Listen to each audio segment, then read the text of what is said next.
ពេលនេះយើងខ្ញុំជាប្រពន្ធប្រុសប្រពន្ធស្រីចៅប្រុសចៅស្រីតែថ្ងៃនេះគឺថាសូមខមាទោសទៅកំប៉ុងពុកណាក់ម្ដាយតារយាយគឺថាការងារព្រោះធំខ្ញុំស្រាលតិចច្រើនឬថាសម្ដីសម្ដៅថាខុសតាមកាយផងវាការផងចិត្តផងហើយបើមិនជឹងកាយយើងខ្ញុំនៅដូចជាប្រពន្ធប្រុសប្រពន្ធស្រីចៅប្រុសចៅស្រីហើយបើមិនជឹងហើយចប់ហើយដូចជាម្ដាយឪពុកប្រើទៅជាលេខគូនទៅជាបាត់ប្រើទៅជាវងគូនទៅជាជើងហើយបើមិនជឹងទេក្នុងការនេះពេលនេះការខុសលោតាំងប្រមាណនៅកាយយើងខ្ញុំជាប្រពន្ធប្រុសប្រពន្ធស្រីនឹងបើមានការមិនសមប្រតិទឹកចិត្តនៅចំណុចណាមួយនេះថាសូមឪពុកម្ដាយឬតាយើងថាបើផ្លែងនៅទូខ្ញុំទូនបានការងារខំច្រើនគឺថាមានការពេចវេះក្នុងខាងតោទីថ្ងៃថាក្នុងការងារពេលនេះកូនចៅការលឹកនឹកឃើញទៅផងណាមានគុណក្នុងការងារពេលនេះសូមធ្វើ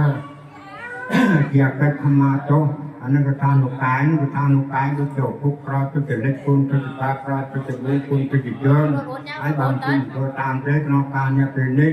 កូនសូមខមាទោសទៅចំពោះពុកណាម្ដាយឬតាចៅសូមខមាទោសចំពោះតានិយាយអរចំណែកវាតាមគឺថាបើ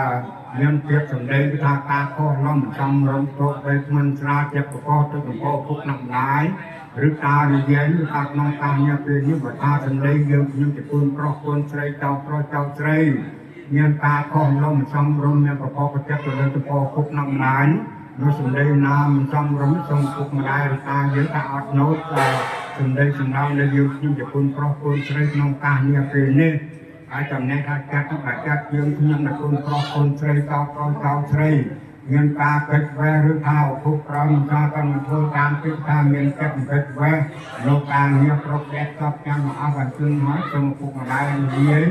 គឺថានៅបាត់លែងនៅចូលដែលមានការខលនៅចិត្តជំនុំគុំគុណទៅគុណប្រុសគុណស្រីចៅប្រុសចៅស្រីក្នុងការងារពេលនេះសូមឪពុកម្ដាយឬតាយើងថាបាត់លែង